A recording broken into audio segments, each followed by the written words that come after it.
What is good, YouTube? A Squad 72, and today we have a something a little bit different for the channel. It's got my main man KasterTroy 82 with me. Go ahead and say what up to the people. Yerp! All right, so normally we don't talk about Dragon Ball on the channel, but seeing that what just happened, we got to have a discussion. We got to talk about the very last episode of Dragon Ball Super and the shenanigans and the awesomeness that entail with that. So, Caster, you want to start off anywhere? Bruh, the hell with the title of this episode. Salt off jump. Yeah. My thoughts on the farewell part. You know what, man? I don't even know how I really just felt. It was like, all right, so we knew bait. this. It was bait. It was bait, and we knew this was the end. And the way they titled it just made you feel like, man, like it's really this is going to be it. Like, how are they gonna get out of this? Keep it a buck. The title was, "Yo, we about to kill Goku, mug." Like, off rip. Yeah. Like, bye, dude. It was, you know what, man.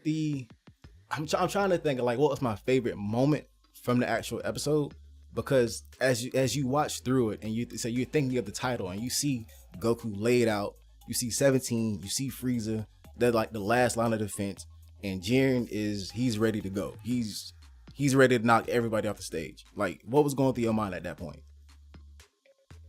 Okay. First point, you said favorite moment. I know what my favorite moment was. What was your favorite moment? Goku and Frieza fighting hand in hand, coordinated. Listen. Same way Goku fights with Vegeta. Bruh, that's unheard of. Listen. A while back, years ago, me and Carmine 4, we was talking about this. He was saying, listen, if Goku and Frieza ever teamed up and worked together, it was nobody that can stop them. And the moment I saw them two fight together, it took me right back to that moment. I should have texted him and been like, listen, man, you were right. Because they work together so well, especially for being enemies, and they've never really fought side by side like that before. Frieza was tight the whole time. The entire time. He was mad about it. He was like, ooh, I hate you for making me love you right now. Like, ooh. Because they had a moment Any one too. of these hands could be thrown your way at any moment, but we got to beat this guy up. Yeah, they had a moment. They especially when Jiren, okay, Frieza had him down. He had Jiren down because Frieza had a good fight with Jiren. It was a good one-on-one fight since Jiren was fatigued a little bit, and Frieza showed up golden form. And when they went at it hand to hand, Jiren kind of, he gave him the business a little bit, but Frieza kind of was eating the punches. You know what I mean? Because he stepped on his tail, hood style, back in the good old days. And which was lit. Hey, bro, when he stepped on his tail and was throwing the hands. Yes. I thought, man, that's what you do. That's how you pull up on somebody when you really don't like him, step on their shoes, and you just let them have a quick two-piece. When it is really on the line, screw the rules, screw fair. That he got a tail, you step on it and you toss them hands. That's it. And so it was just a crazy good fight. And then that finishing move before Jiren almost put that last hand on him, the telekinesis came in. Because he was like, nah, fam, not this time. And he stopped him cold in his tracks, and 17 show up too. So I'm like, it's a lot of stuff going on. And you know, 17 with his bears, and Jiren is like, nah, it's not gonna work this time like last time. And you know what, man, this series though, as far as 17 being back, I gotta say, for one, I mean, hands down MVP. And then two, okay. Go ahead. Yeah, after the conclusion, I understand why he was back. Not excuse playing with our emotions like that. Yeah, because I mean, that's all I had to really say about that. Because they played with our emotions on that one. They really did. Because what I can say, thanks to what was going on when he actually quote unquote self-destruct, I called bull, because I'm like, he doesn't have his explosive anymore because they got rid of it. But then I'm like, man, well, he probably just did what Vegeta did and his body couldn't handle it. So, I mean, he's like really gone. So, you know, that was a good little twist. But also the precautions he took when he took on Jiren, and he blew up again, I guess. And he actually did substantial damage to Jiren when that was going on, which I have to applaud, because not too many people, as we've seen, can get that close to Jiren and come out unscathed. You know what I mean? Like that was insane. Now let's keep it a buck. Let's go with the reference. I believe it was actually you that threw this reference at me. Goku loosened the jar on that one. Definitely. He waxed Jiren up. This is last leg Jiren. This is like nothing in the tank Jiren. This is, I ran out of gas in my tank, but oh my gosh, I'm at the top of the hill and I can coast down to the gas station Jiren. Yes, definitely. That is who they are fighting right now. And this is the thing. And then also too, with this particular episode, you see Jiren's character kind of turn around, like do a complete 180 from how he's been the entire tournament, because he's fighting for, at first he was still fighting for himself. But then once 117, put hands on him one last time, and his spirit was broken. And Frieza was getting in his head too, because Frieza was saying, yeah, you're afraid of being the weak person like he was so long ago. And you can see like his mental stability start to kind of waver a little bit. And then Toppo, he's in the stands, and he's like, listen, you're the strongest of all of us, and you might not believe in us, but we believe in you. And you see him kind of do that shift, like, you know what, they're counting on me. Moment. Yeah, that was his moment. That is where he understands how Goku is what Goku is. He's like, bruh, I have nothing left. My tank is on E. I'm done. I'm dead. F my universe. F the troopers. F this uniform. F everything I've stood for. I'm over. Toppo yells at this guy from the stands like, bruh, you might not believe in you, but we believe in you. Definitely. And that hit his heart a very special way.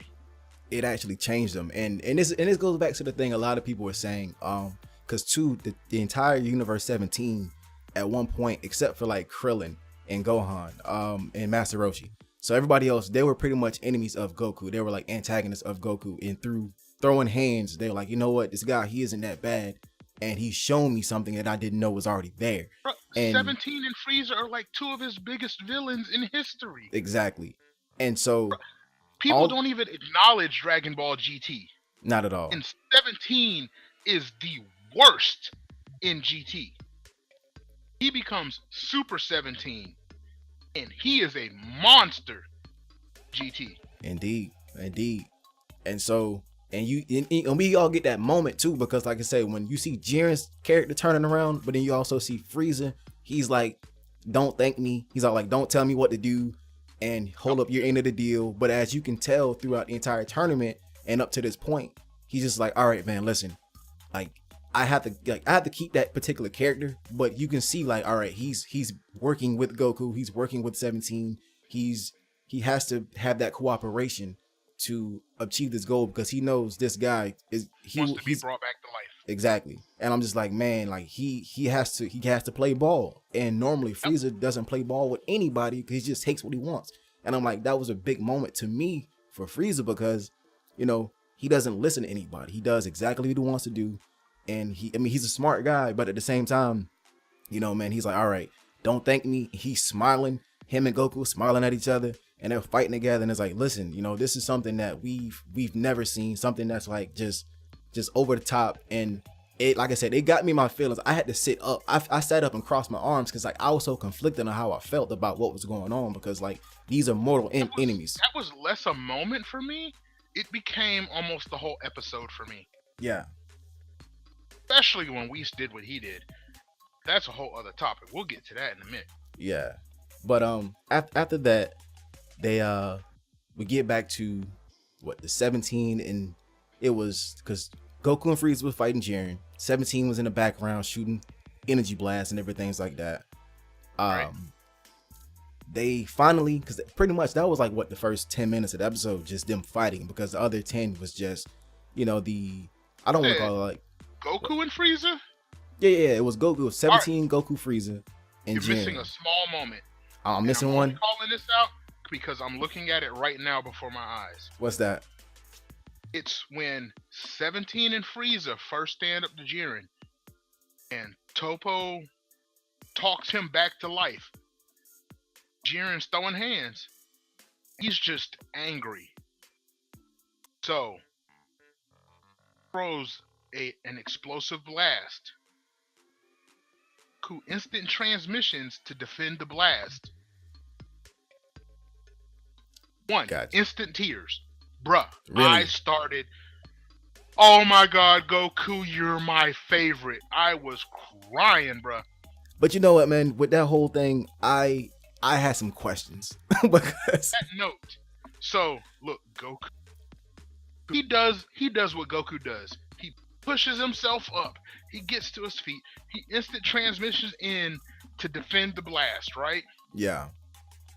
That's not actually the moment I was talking about. The moment is Jiren sees him. Yeah, you're right. Goku in there defending the blast, and and I'm telling you this because I'm looking at it right now. Again, you stand before me, and he smiles. Yeah. Jiren is happy as can be. He's like, "Oh, thank you, Goku. This fight would have been nothing if you didn't get back up." But see, he has a respect for him. And I remember I was listening to a video. I forgot who it was, but he was saying that at some point as they're fighting, he's gonna gain this respect for Goku, as everybody does. You know, Team Shinhan. Everybody does. Yeah, Piccolo, 17, Frieza, all those guys, man. Like they find this respect for him. And my thing about that was a very good moment. I noticed that myself. Like he smiled and he's like, all right, now that Goku's up, now I don't have to hold back anymore. You see what I'm saying? He's like, now I can give it my all and I can go in, and if I win or lose, it's I gave him my all. It's Goku. It's Goku and the squad. What can I do? Yeah. But my questions about it was that, all right, so Goku just got out of Ultra Instinct and he's laying on the ground and he forces himself up. I'm thinking to myself, as much as I like Goku as a character, but my thing was that, like, how far can this guy go? How much can the power of friendship push this guy? And so I'm like, man, you know what I mean? And so, like, it was a dope moment. Yeah, it was a dope moment. But at the same time, like, I'm sitting here thinking, listen, man, like, I know friendship is some powerful stuff, but like you just got out, like, you fought Kefla, you fought Jiren the first time, you fought everybody else, and you still have all of this energy and stamina left. Like, I need you. Getting a bit much, ain't it? Yeah, like, I'm like, come on now. Like, I know, like, the power of friendship is a very, very powerful thing, but when your body says I'm done, you just got to be done. You know what I mean? Like, that's the only thing for me that kind of took me out of the moment. So that brings up another point. This was something that they did in this episode that was, bro, when I tell you I love, okay, you know what? I'm like throwing moments out here like candy, because, bro, when him and Frieza started to fight together, saw his Super Saiyan form, not 2, not 3, not God, not Blue, not Instinct, not none of that. Just his base Super Saiyan form. Bro, and how it faded in and out. It was flickering in and out. Like he was assessing it, but like he couldn't fully go into it. It was blinking in and out. That was something I don't remember them doing that, and it was perfect. Yeah, the only other time I remember they did something like that was when he first got Super Saiyan, the original OG Namek Super Saiyan. Yes, and he was on the cusp of turning. Yeah, but that's the only other time I've seen that happen. Because he didn't know what he was going into. So you have, bruh, I don't know what's happening to my body.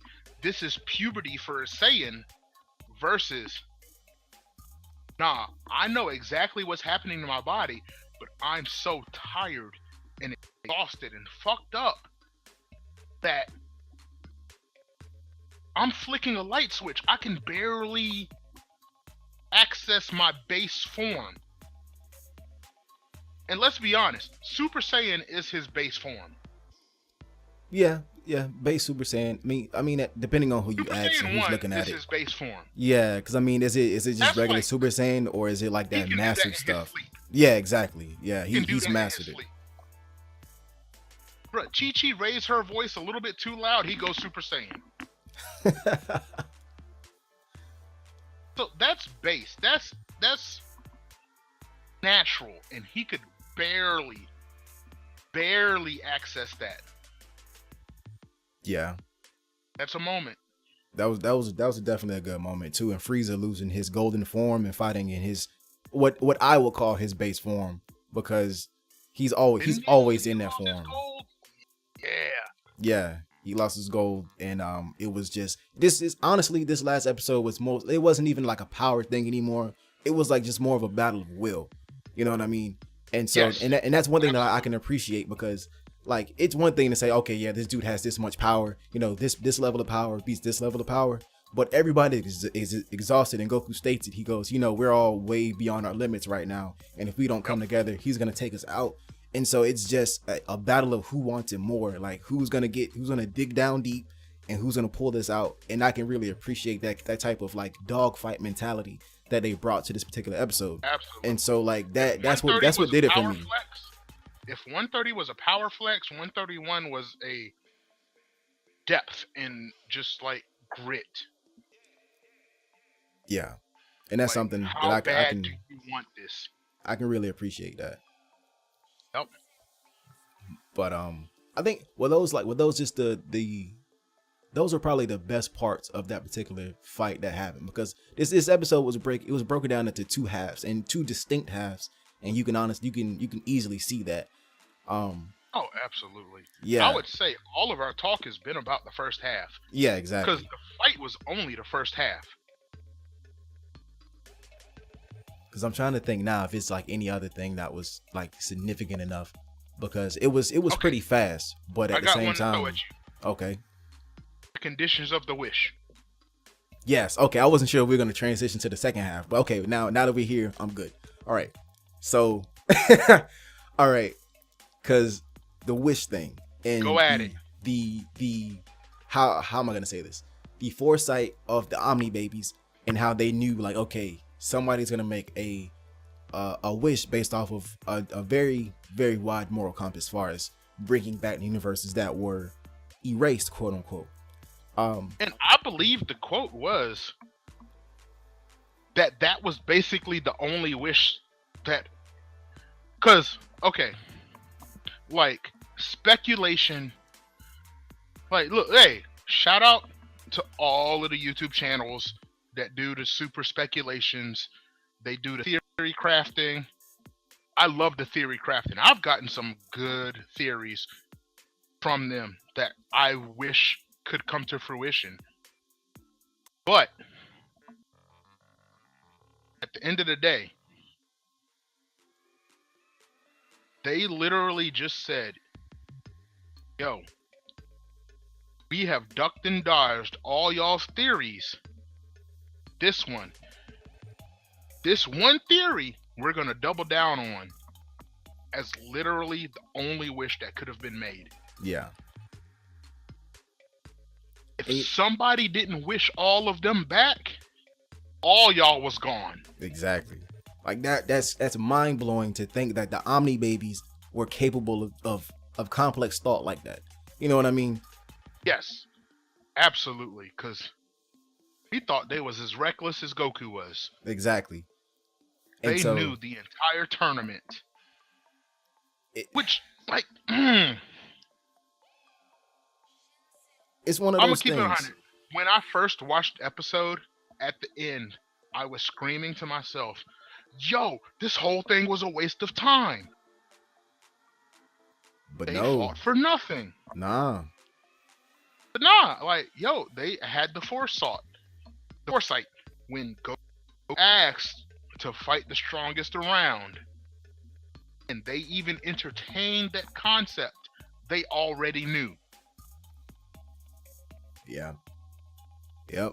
And you know what? And they slipped it in there. This guy right here is gonna do a lot of special shit because he thinks his universe is gonna die. He doesn't know that they're all the safest they could have ever been. Yeah, either that or they were all just gonna get erased. Like it was a gamble nonetheless, but it happened to pan out. The thing about it, because in the way they did it, man, the way, because the Grand Priest, he said it, and it was a very, very small line if people were actually paying attention, depending on if they watch, sub or dubbed or whatever it is. But he was saying, yeah, like you said, he was, we knew either, like you said, if you make a selfish wish, we're just getting rid of everything, and which begs the question, everything as if everything of the universes who competed, are the other four just still exempt, or were they just going to get rid of all the mortals and just start all over again? But at the same time, that's a very good question. I forgot there was 4 exempt universes. Yeah. And so it's like, okay, so if you wish for him to come back, everything is copacetic, everything's fine, because they wanted to see if mortals can change. They wanted to see if mortals were capable of reaching the like the precipice of change and going over it. Yeah, exactly. They wanted to see how they're going to react, because at the same time, these are still higher beings, and as much amazing stuff happened during the tournament, far as, like say using Goku as an example, mastering the state of the gods that even the gods have a hard time obtaining. He done a lot of like crazy things, but at the same time, it doesn't mean anything if you're not willing to change, if you're not willing to do things for the better of everybody instead of just yourself. You see what I'm saying? And so like, it was a very small line. He was just saying, yeah, if you guys didn't do what we thought you were going to do, far as like just being the better person and, considering everybody, we're just going to get rid of all of you. You know what I mean? You know what? Now that you say that, I can think of a wish that would fit Goku's personality, but still be selfish. What's that? Very easily, Goku could have just won the tournament, hands down. No 17, no Frieza. He could have just won it by himself. And then, when he was presented with a chance for a wish, he could have wished for somebody stronger to fight. Yeah. And Zeno would have been like, you know what, bruh? You tripping. F this. Everything's gone. Yeah. Because that would be a super selfish wish of Goku. And that is a realistic selfish wish that Goku could have made. Yeah, that is pretty grounded. It's plausible. But at the same time, too, with the Universe 6 Saiyans and Hit and Jiren and Toppo and all those guys, he knows that they're strong, because granted, he doesn't know anybody from the other 4 exempt universes. So based off of what was going on, he probably just would have wished for either. My thing is, if you're gonna wish for all, Jiren had to go down fighting. Yeah, and my thing was that, okay, if we're gonna wish all these universes back, let's say like, because everybody had this theory that, okay, whoever wins, the Grand Priest and the Omni King is gonna tell them, hey, listen, you can wish for anything except to bring these universes back. So my what I thought was gonna be a back hole to that, like a back door, was that, all right, if I can't wish for the universes to be back, then how about I wish for the inhabitants of those universes to be brought back in Universe 7, since it survived, and that way it's a loophole, and you can't say I can't do it because I'm not wishing their universes back, just the inhabitants of those universes.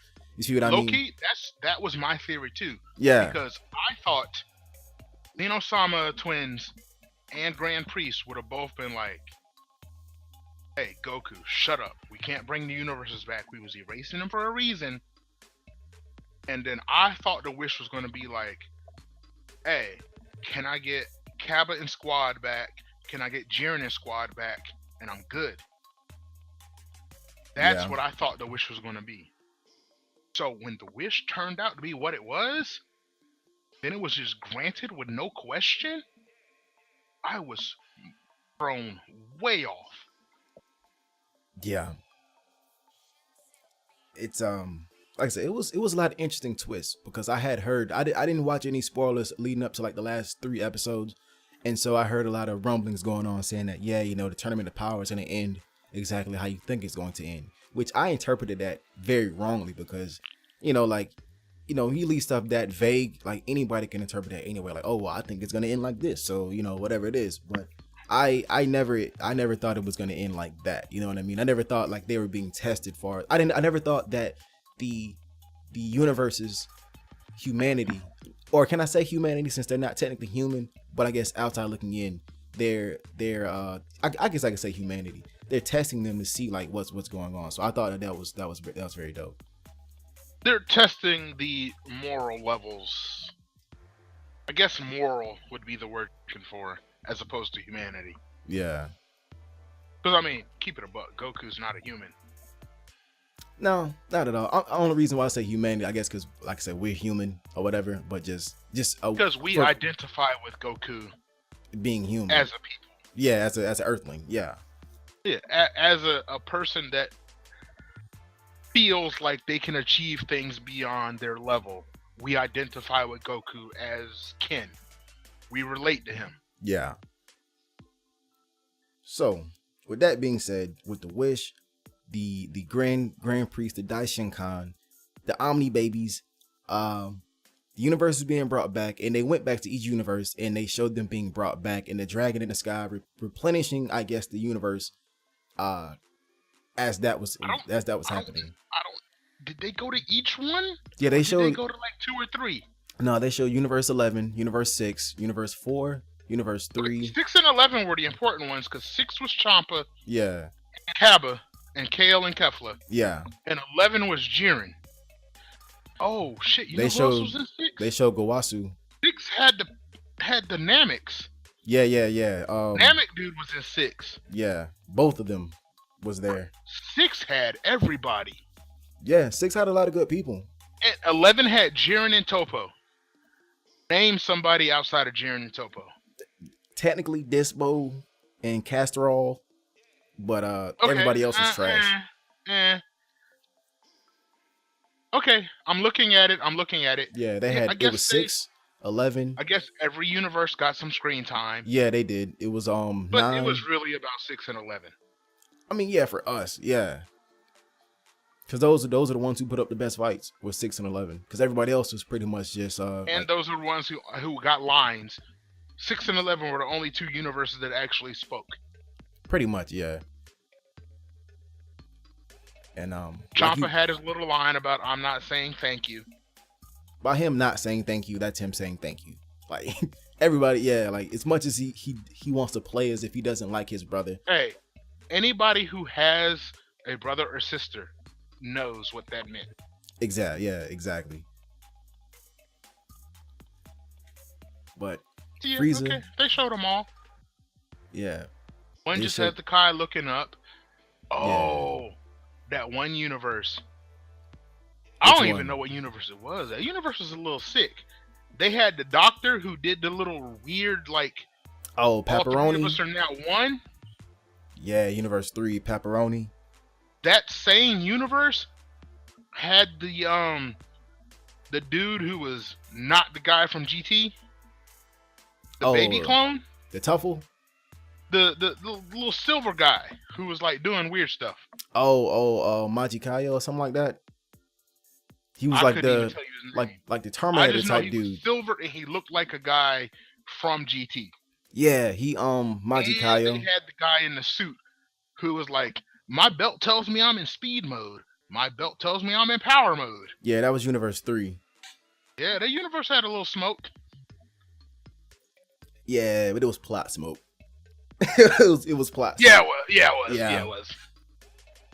But yeah, everybody got a little shine. And then universe got a little shine. And the universe with all of the dog people. Which they were the best part of the universe though. The trio of danger, because everybody else from that universe was trash. I don't even remember seeing anybody else from that universe. Yeah. I literally only remember the 3 dog brothers, or the fox brothers, or the whatever random animal with ears and tails brothers they are. I'm looking at, I don't remember seeing none of these other people. Yeah. I mean, a lot of them, because a lot of the people who were in the tournament got eliminated without being on screen, because at the same time, this arc would have been forever if they went through every person. This arc was forever. I mean, yeah, it took like what, a year? Felt longer. Yeah, it's taken a while. But your boy Frieza. Thought of Jiren looking up at planet shape starburst and. What's that? I'm looking at the screen of Jiren looking up Yeah, because you see the Plant. dragon in the sky, yeah, and you see like because everything else is black around it, but then as you see like Yeah, the like you sky, see everything being recreated. yeah, That might be the craziest part. That they brought everybody back to life with the understanding that, yo, all of y'all lost. yeah, All y'all are dead. All y'all have been erased. Somebody from the universe that whooped all y'all's butts wished y'all back to life. That's kind of crazy. yeah. Universe 7 wanted all the smoke, and boy, they got it, and they came out on top. But yeah, man, your boy Frieza, he's got his life back, and he's out in space. He's running around space with his woes, and he's up to shenanigans. I know he is. He got it back in the most random way. Bruh, because this is the thing though. He made his peace with going back to hell. He was like, listen, send me back. I don't even want my life back. And he got it anyway. Like, I don't want to be here for all y'all cute little reconciliation stuff. Bruh, Goku promised he was going to bring me back. Send me back to hell. Goku will come get me when he says he's going to come get me. Done here. Looking at y'all be happy is the same thing as me being in hell. So send me back to hell. And Whis was just like, hey, yo, boink. Honestly, I didn't even know Whis had that type of power. I knew he was an angel, but I didn't think he can just grant life like that. That was another moment. Cause look at how they reacted. They was looking at him like, what? Yeah. Even Goku was like, dude, really? Because I honestly thought that they were going to trick him and not resurrect him. Because one, he's Frieza. But two, you can't just go around just bringing people back to life, and they're evil. And so I thought what was going to happen was that, yeah, you know, he had time left because he can come back for 24 hours. And a tournament of power is only 48 minutes. And so he has all this time left. So I'm sitting there thinking, they like, asked him that because they asked him like, yo, you had a lot of time. Why are you trying to go back so fast? Yeah. And I thought they were going to be like, yeah, you know, we got to collect the Dragon Balls, and they're going to collect them all up. And then right before, like, as they do the wish, they're going to be like, yeah, and it's one more thing, Frieza. You know, like normally before there was a limit on how many times somebody could come back if they've been killed or whatnot. Yeah. But like I thought they was going to hit him with one. Yeah, I thought they was going to hit him with that. Like, yeah, I technically can't bring you back with these Dragon Balls. And then he goes back to hell. And I thought it was going to be something like that. But he was like, nah, man, like I made you a promise. I'm going to keep it. And I mean, even though he didn't do it himself, he still kept his promise, which is pretty dope. I thought they was going to blow smoke up his ass on this one. I thought like Goku was going to be like, hey, yes, I told you if I won, I'll bring you back to life. I didn't win. 17 used his wishes on bringing back the other universes. That's not my fault, guy. I can't. Bro, that was his wish. I was going to bring you back to life. I was going to keep my promise, but I'm not the one with the wish. True. Only one wish got granted, so I'm sorry. Yeah, I mean, it's a lot of backdoors that could have been played like that. But the way it panned out, I really enjoyed it. And then and two, also 17 got his cruiser, he got his boat, and it was a big boat. Like, hey, bro, 17's wish, bro, that was fluff from the beginning. Yeah, I want to go on vacation with my family, bruh. You Android 17, and we just watched your power up. You can do whatever you want. Pretty much. And I think they probably told Bulma like exactly what happened. Like, yo, 17, he showed up, he did work, he got all the clout. You would have given him whatever you want, and like she got him because you could tell because even though you couldn't hear what they were saying, he's on the boat talking to him, and he's probably because what I got from the scene is that he's on this giant boat, and then they show the Capsule Corp symbol on it, and then they show Bulma acting like, oh, it's not such a big deal, you know, I just bought you a boat, but it's like people forget. Does that, though. Yeah, Bulma's filthy, stinking rich. And so she just bought him probably the biggest cruiser, like it wasn't nothing. He's probably telling her, also, like, I didn't need a boat this big. Bruh, keep it a buck. Goku promised a lot of people. I don't remember what the actual number was. Let's just call it 10 million apiece. Yeah, pretty much. Yeah, the prize money Goku was 100 lied to a million. few of his buddies and said, "Yo, you get 10 mil for winning this fight," and they won this fight. Where's my cash? He probably even told Bulma, like, "Look, hey, I kind of told everybody they was getting 10 apiece." Bulma got the bread. Oh yeah. Which, hey, I'm glad you brought up the credits scene. That brings me to something I did want to speak on. What's that? Vegeta's brand newborn daughter. Oh yeah. Flying around with energy around her. No. That was Gohan. That was Pan. That was Pan. Nah, no, wait, no. Nah, bro, go back. That was the new kid. No, go back and watch, man. Go back. Go back, cause I'm looking for it now. Cause Vegeta's daughter has blue hair, and that was Pan. Oh, yeah.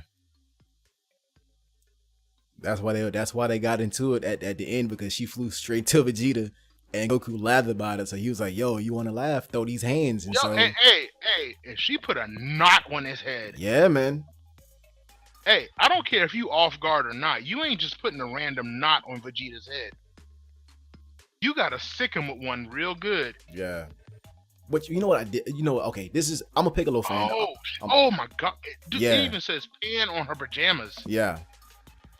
I'm a Piccolo fan. I'm a Piccolo fanboy.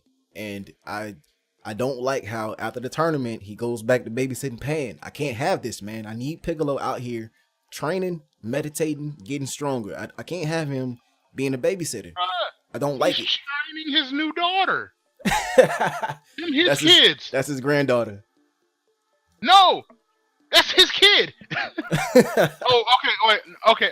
I see what you mean by grand. Okay, yeah, Gohan's kid. Okay, yeah, this is grandbaby. Nah, man.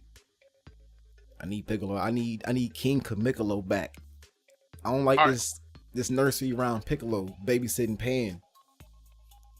So now that we in this area, talk to me about that final scene. Oh, the Saiyan Saga scene at the end when they're in the mountains. No, not the Frieza one, because that's important too. Yeah, you talking about when they were? Yeah, it was like a callback to when they first fought in the mountain area in the Saiyan Saga. Yes. Yeah, the poses were the same. Yeah, exactly. The poses were the same, just that they were in Super Saiyan Blue, and Vegeta was like, "Hey, where's that Ultra Instinct at?" And Goku goes, I can't do it anymore. I did it by accident. And so...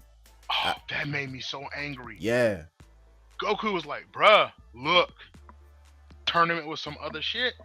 I don't know.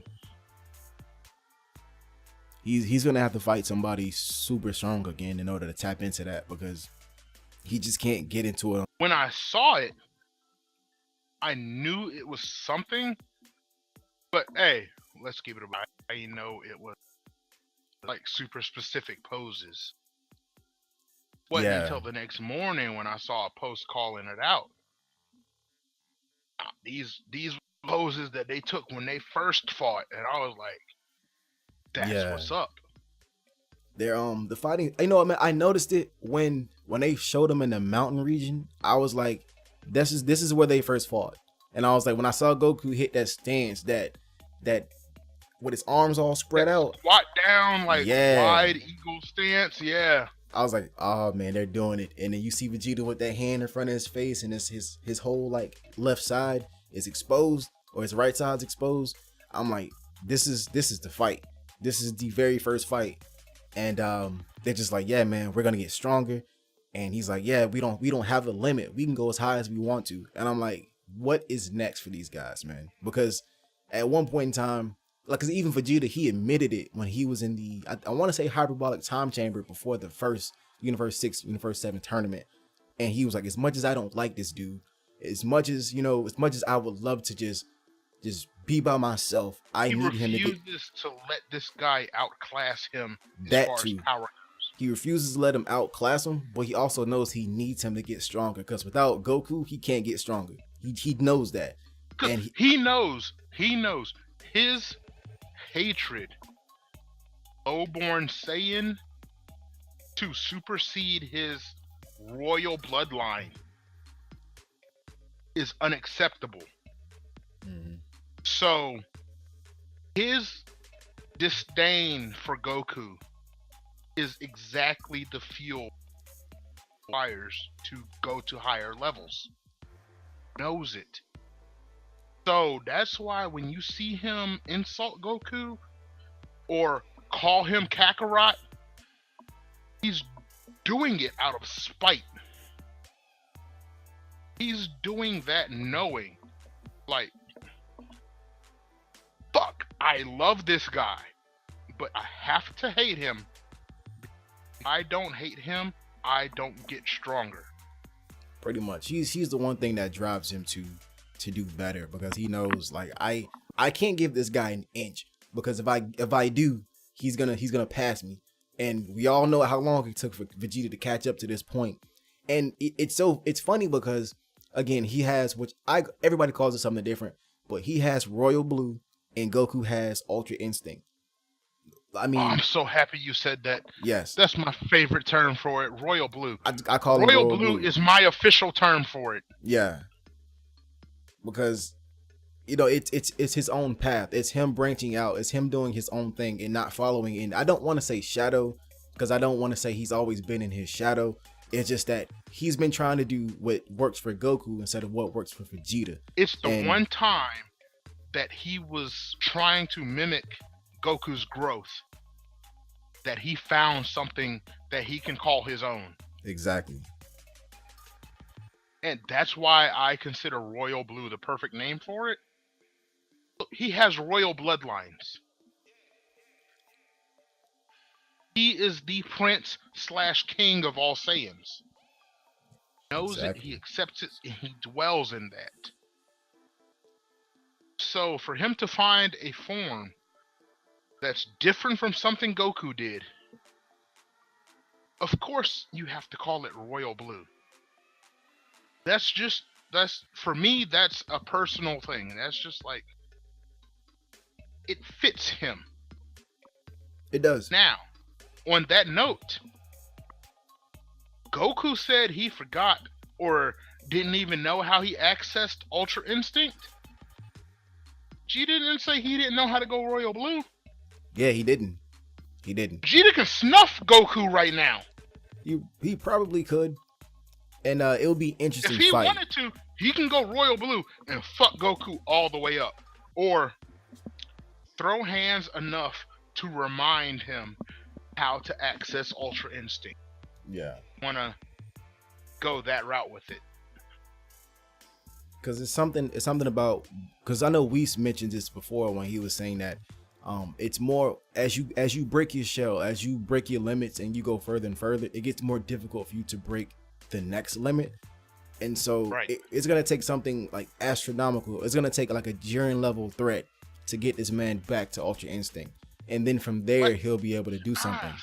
This is where I differ on that point, because we said when you break a limit, harder to break the next one. That means the next one. He didn't say, hey, when you break a limit, it becomes harder to break that same limit. He didn't say Ultra Instinct would be hard to reach after you found it out. He said, there's things beyond that. But even if you get to this one, next one's going to be a lot harder. Yeah. And for it to take a Jiren level threat to make him reach Ultra Instinct, and then for him to forget how to access it, and not even know what it took, that makes Ultra Instinct this crazy level that's, even though he went into it and he balled out in it, it still keeps it as something impossible. Yeah, which I agree. It maintains the difficulty of it while also saying, hey, there's something past it, But this is the thing though. It's to write that far. It's gonna get to a point where it's, yeah, man. Okay, he has this ability to enter a godly state, which, as we've seen, if he's in it too long, it's like Kaioken, but It will way backfire. worse. Yeah, it's because since he's immortal, his body's not attuned to being in that type of state. You see what I'm saying? And so, yeah, it's almost like think about it like in like a Naruto reference, the 8 gates. If you open, figured out what it was. yeah, if you open the 8 gates, you get this incredible power, but then you die.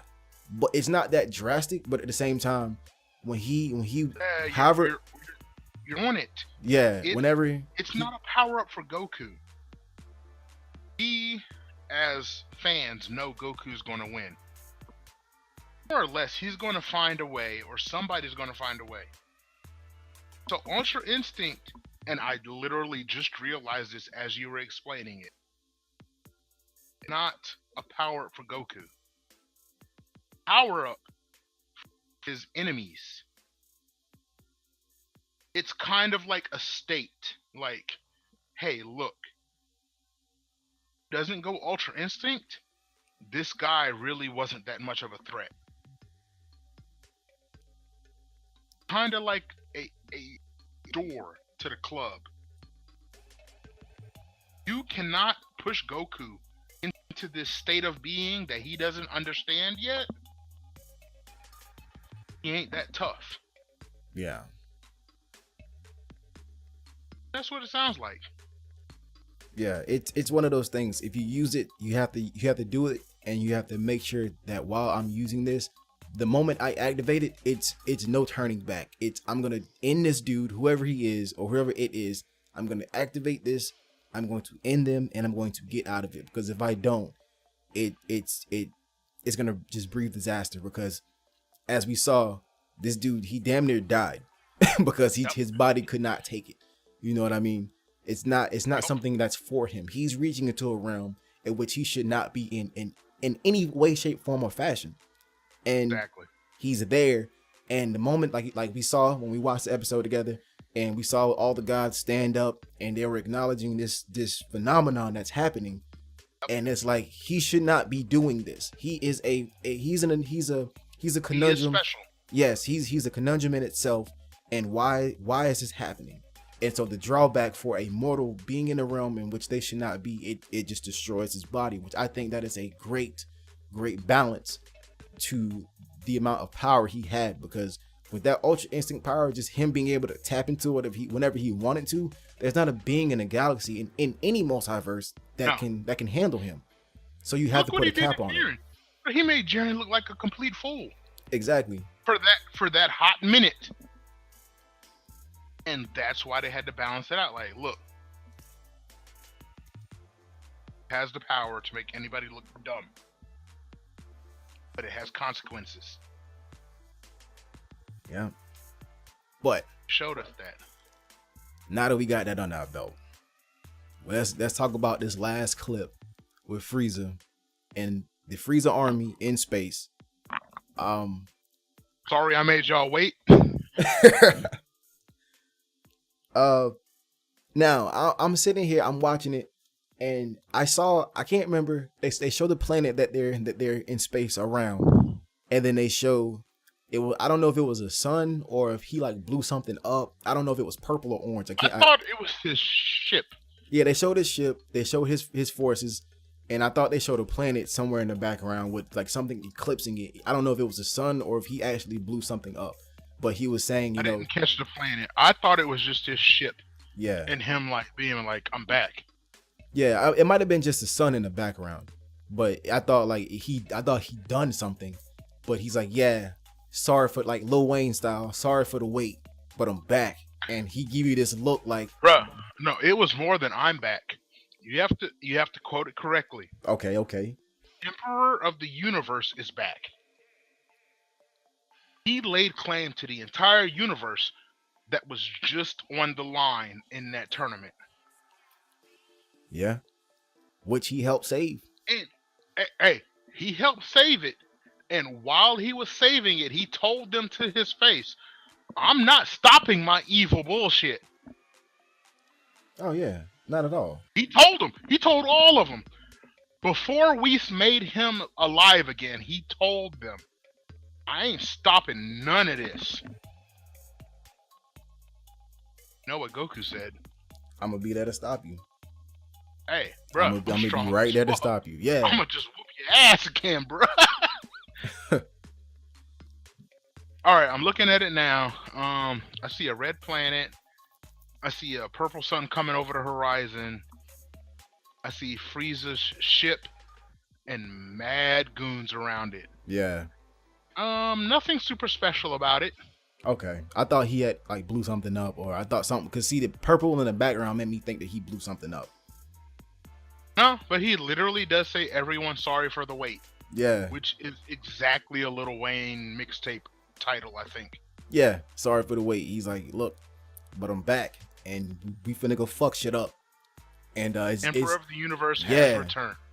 And he let him know, like, listen, it's only like 3 people who can stop me. Maybe 4. But they don't want smoke right now. They enjoying family time. What's your 3, maybe 4? You got Goku, Vegeta, and then if Whis and Beerus decide to get involved.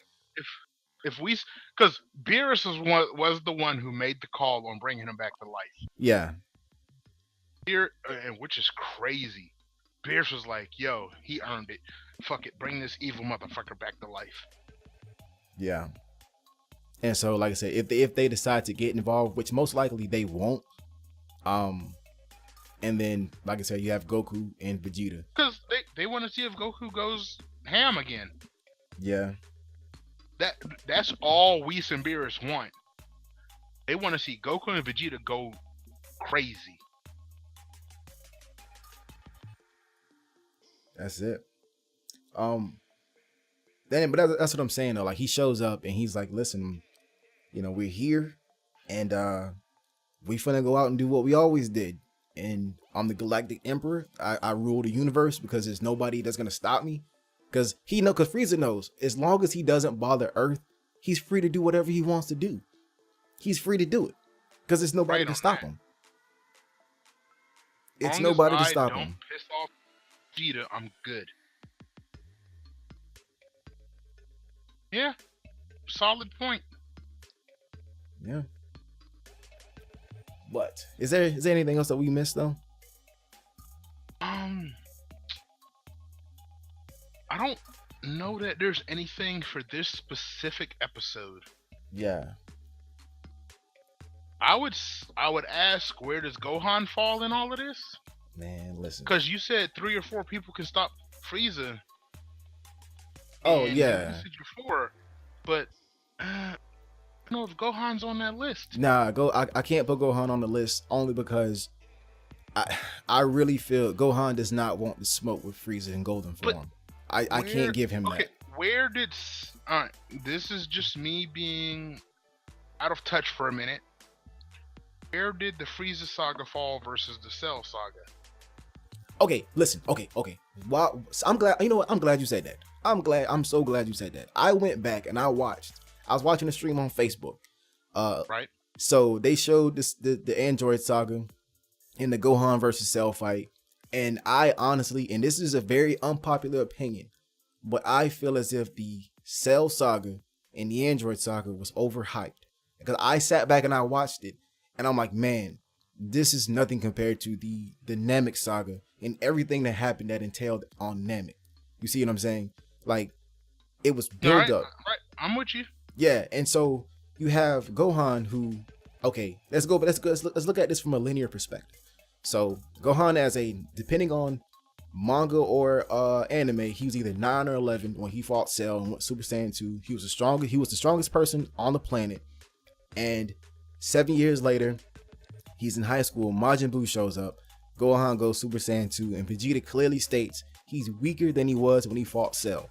So that lets you know he got weaker. And then he trained with the Kais.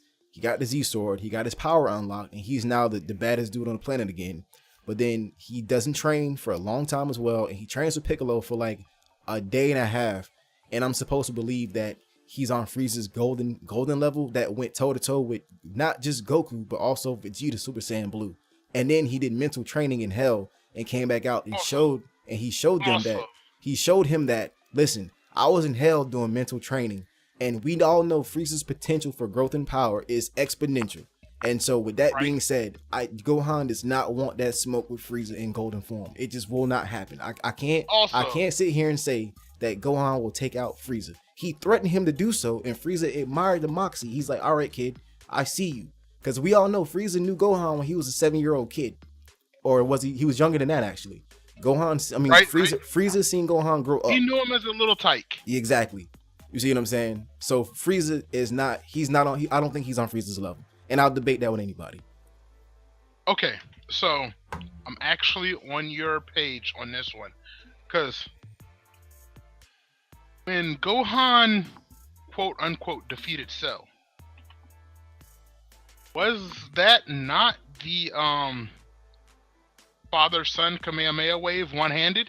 Yeah, that was. Okay, so how much of that was actually him? I honestly couldn't tell you.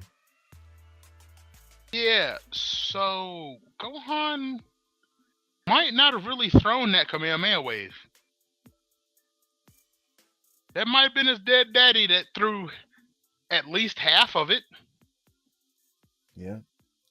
I mean, because that's not, I mean, I know the movies aren't canon, but that happened before when Goku's been dead in the other world, and they tell him, you can't go back because you're dead. He instant transmissions in, he punched Bojack, and he went back to Otherworld because he knew he couldn't be there. So I mean, it's happened, canon or not. They've dabbled in the idea of him being able to do stuff like that to influence things on the living side. Exactly, yeah. While he's still okay, then they've dabbled in that. So Gohan didn't throw that full Kamehameha wave. Yeah, it's implied that his dad was with him because you know through King Kai he can talk with anybody telepathically. Hey. It's implied that he's there with him. But at the same time, the same way he borrows the spirit energy of the entire planet for a spirit bomb, the same way he flashed in for a hot second to throw Kamehameha energy to his son, kill the guy that killed him.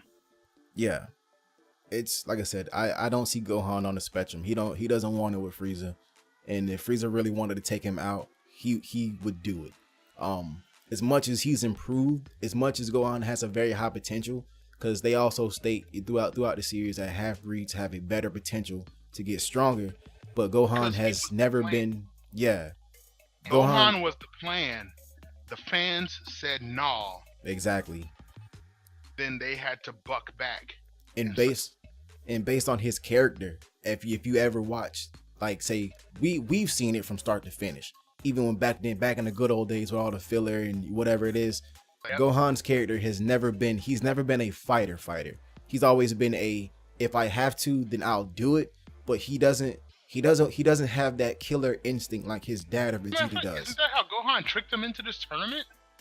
Pretty much. He had to like bait his fighter side that he doesn't have. Yeah. Like he literally told him like, look, okay, Gohan, look. I'm talking into this fight. Clearly, you don't want to fight stronger people. So, look, dude. You don't fight, everything goes bye-bye. Pretty much. And it's only then that Gohan's like, oh, well, shit, okay. Well, if those are the conditions, fine, I'll fight. Well, I mean, the reason why he was doing this, too, because he wanted to get stronger, because he wanted to protect his family, because, as we all know, when Frieza showed up for Resurrection of F, he got bodied. And so he's like, listen, I can't be that guy and trying and say I'm gonna protect my family, so I have to get stronger.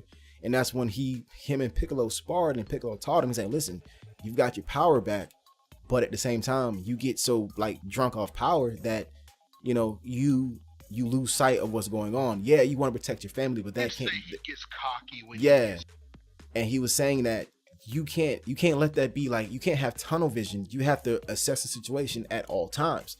And so once he got that under his belt, that's when he challenged his dad. And I noticed during that fight, I think we spoke about this before. when he fought his dad, he kept saying, "Dad, I need you to go full power. I need to know where I stand. I don't want you to hold back." And Goku Don't did. baby me. Yeah, he hit him with the Kaioken while he was blue, and Gohan passed out. But through his will, he threw one last punch. But if you notice in that, if you go back and watch that scene, if you watch it and you pause it at the right moment, it was his will that let him throw that last punch. But as you can see, the determination, the focus in Goku's face, he's like, "Listen, I'm dad. This ain't happening." You see what I'm saying? Like if you look at Goku's face, he has that determination. He has that, listen, if whatever happens here, I'm coming out on top. And I got that from that scene. And I'm like, this is why Gohan will never beat Goku in anything. Okay, so what you're saying is Goku was looking at Gohan like, bruh, I see this punch. I respect this punch. I'm glad as a father that I got you to throw this punch, but ain't no way in hell I'm gonna let you land this punch. Yeah, because if you watch it, Goku didn't move. Like he noticed, because they show Gohan's face and like his eyes are like shaded like black, because like they just show like he's passed out, because when they did that last collision, he was about to fall. He turned around and he punched, but Goku he could feel it. Like he's not gonna connect, and two, he doesn't have the gas in the tank to do so.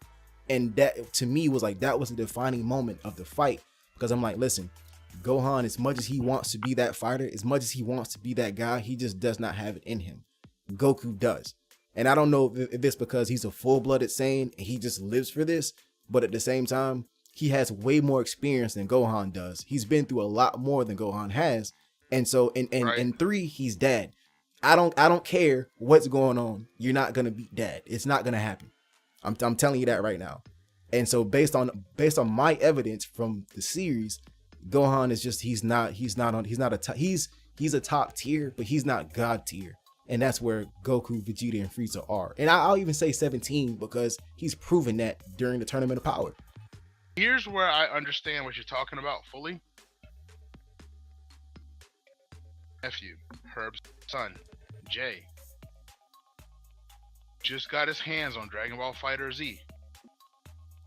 Went at it. And I was up like 3-1 on the little youngin. He started to remember all of the YouTube videos he watched. Started doing stuff I ain't know how to do. Got up to 3-2. All he kept saying was, "One more match, Uncle Bruce. One more match, Uncle Bruce. One more. Come on, let me get one more." Nah, bro. Nah. We ain't going even. I'm gonna walk away with this 3-2 win. You ain't getting hands on me ever again, bruh. Yeah. Not walking away with this L. Take this W, and I'm gonna walk away with my older age pride. Yeah. Got you before you learned how to play the game. Now that you know what you're doing, nah, this ain't happening. Yeah. Yeah, if you go back, I can't remember what episode it was, but if you go back and watch the episode, if you go back and watch it, you'll see what I'm talking about, because it was a 2v2 match, Goku and Tien versus Piccolo and Gohan. And if you watch that match, you'll see exactly what I'm talking about. And so yeah, man, that's why I feel like if Frieza just doesn't bother the Earth, it's nobody who's gonna stop him, because it's 3 people on Earth who can, well, there's 2 who can most definitely probably take him out. 17 will give him a good run, but like if we're Beerus and Whis decide to get involved, then yeah, they can take him out. But depending on, like, they're so like hot and cold, okay, you really won't know. Remove Beerus and Whis from the equation. Calling 2 or 3. I'm calling 2, maybe a 3 with 17. I gotta calling Goku and Vegeta definitely, and you're still on the fence about 17. Yeah, I need to see more from 17. I agree. 17's in a weird space right now. Yeah. We thought this guy died. Yeah. But yeah, man. We really thought this guy was dead, done, gone. He was not a factor in any of the theories. Not at all. come up like, hey, what's up? Shoot. But yeah, man. I think we pretty much hit it all, though. Covered most of bases on that one. Yeah. Well, we can go ahead and okay. wrap One it up last here. question. Oh, okay, One cool. last question. Cool. Final image. Just that final image. Goku and Vegeta both in blue. Touched on it a bit before, but just how'd that hit you? I honestly felt like it was a good scene. Like that would be a good wallpaper.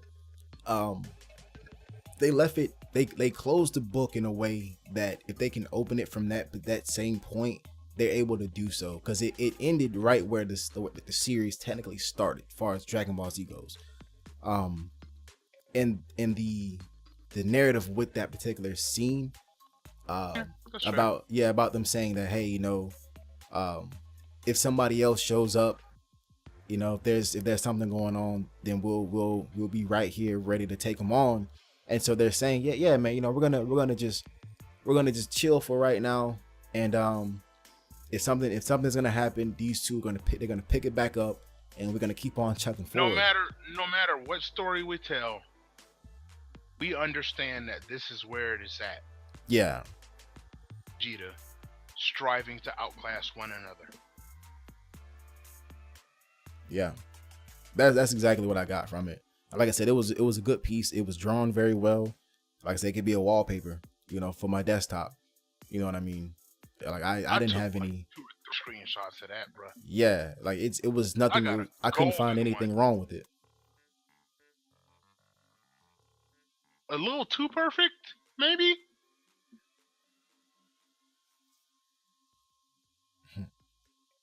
What's that? Is it a little too perfect, maybe? Nah, I wouldn't say too perfect. I think they hit it right on the head. Right on that. Yeah. I'm in that same realm. Right on the head. But they're one Twitter post away from being